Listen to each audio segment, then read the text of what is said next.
Olá, meus irmãos, graças e paz. Hoje nós iremos meditar sobre a importância das provações na vida cristã, né? Quais são os seus benefícios, né? Apesar de nós, como seres humanos, não desejarmos passar por provações, por momentos de aflição, de dificuldades, mas é certo que todo ser humano, neste mundo caído, passaremos por provações. E diante dessa situação, temos que entender que o Senhor utiliza essas provações, essas dificuldades, né, para que a gente venha a ser aperfeiçoado. Temos que entender que nós, como seres humanos caídos, né, temos o ego muito inflado, nós temos a propensão de sempre buscarmos algo que nos satisfaça de forma egocêntrica, né? E as provações são uma maneira de quebrar esse orgulho, esse egoísmo e nos fazermos mais humildes, né? Nos parar para vermos a nossa natureza, né? Quanto ela é frágil e o quanto nós dependemos de Deus. Então, que a gente possa, através das provações, tirar, né, o maior proveito para a glória de Deus. E iremos, nessa reflexão, tratar de alguns versículos, né, de algumas passagens bíblicas, onde a gente pode refletir sobre a importância, né, o propósito que há nessas provações, né? Primeiramente, em Tiago, capítulo 1, versículos 2 a 4, podemos ler: Meus irmãos, tenham por motivo de grande alegria o fato de passarem por várias tribulações, sabendo que a provação da fé que vocês têm produz perseverança.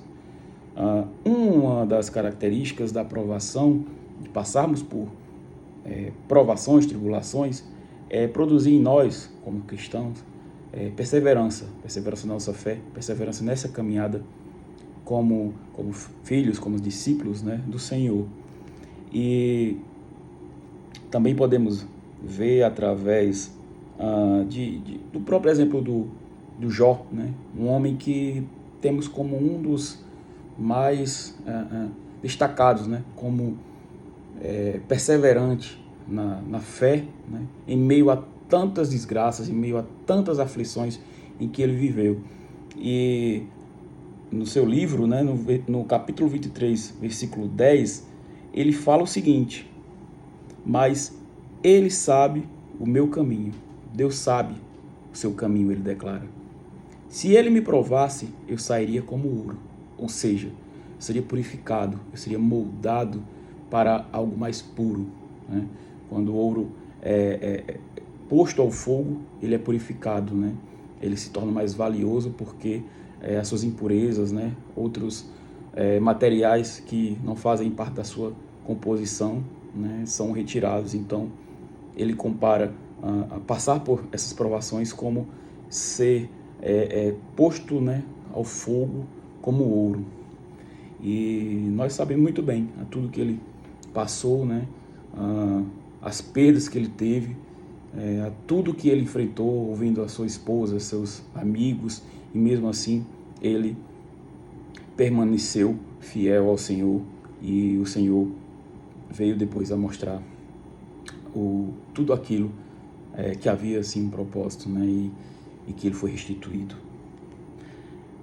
Bom, como nós devemos responder às provações, né, como cristãos?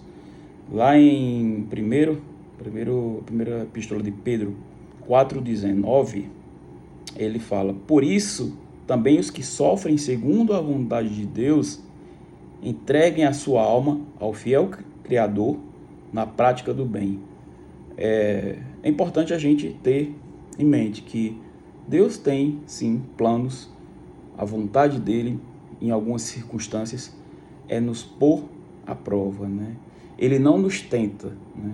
Ele não nos tenta para que nós venhamos a cair, né, a pecar, mas ele nos prova para que venha a nos aprovar. Então, os seus filhos são sim provados pelo Senhor para moldá-lo, para ao final de tudo, produzir um bem maior na vida deles, né, desses seus filhos.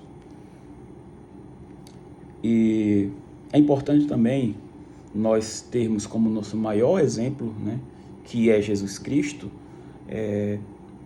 o quanto ele sofreu, o quanto ele foi atribulado como homem, né? Ele passou por situações onde provou, né, a sua perseverança e nos deixou esse exemplo para que nós venhamos a seguir. Em Hebreus, deixa eu ver aqui, 12:2, Hebreus 12:2,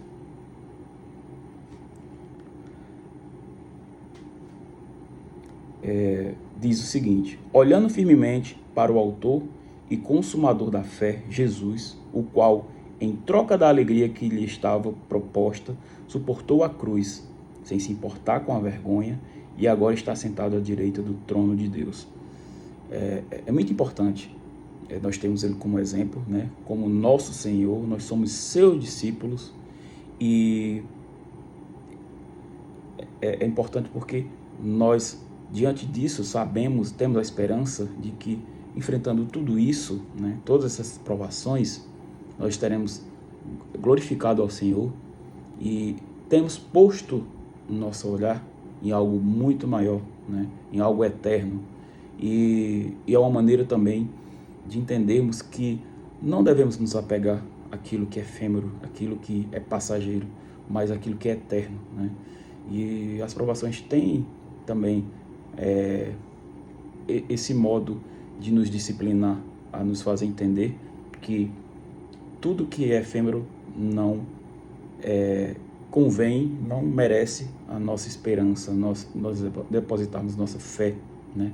Mas aquilo que é eterno, aquilo que é do reino de Deus.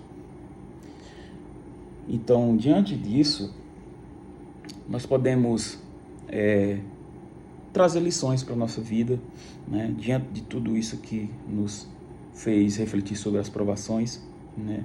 Que faça com que a gente, né, sejamos, né, encorajados, né, a abraçar as provações não como algo ruim que não tem nenhuma utilidade, pelo contrário, que aquilo que nós passamos tem o objetivo de nos fazer crescer espiritualmente. Então, que em cada momento que nós passamos dificuldades, nós venhamos a ter o olhar de que aquilo vai nos trazer um crescimento, um amadurecimento. E também para nos desafiar, né? Para que a gente venha a refletir, né, quais atitudes, né, em resposta nós temos dado a essas adversidades, né, que nós viemos enfrentar, que estamos ou possamos vir a enfrentar, e como é que nós vamos nos comportar, né, para que nós venhamos a honrar a Deus, né, crescer na nossa fé, crescer na nossa maturidade como homens de Deus, como mulheres de Deus, né. E se nós estamos, né, da maneira correta, buscando nos fortalecer através da oração, né, da leitura, da meditação da palavra de Deus, através do encorajamento com os irmãos, né, em comunidade, né, e então que a gente venha fazer isso e principalmente colocando nossa confiança no Senhor. Que todos nós possamos enxergar, né, nas provações e oportunidades para fortalecer nossa fé, né, e nos tornarmos mais parecidos com o Senhor Jesus Cristo, que esse é o objetivo final da nossa caminhada como cristãos, né? E que a gente venha confiar no Senhor, né, e nos submeter à sua vontade em meio a qualquer circunstância. Que o Senhor possa colocar tudo isso no nosso coração e que a gente venha pôr em prática em nome do Senhor Jesus.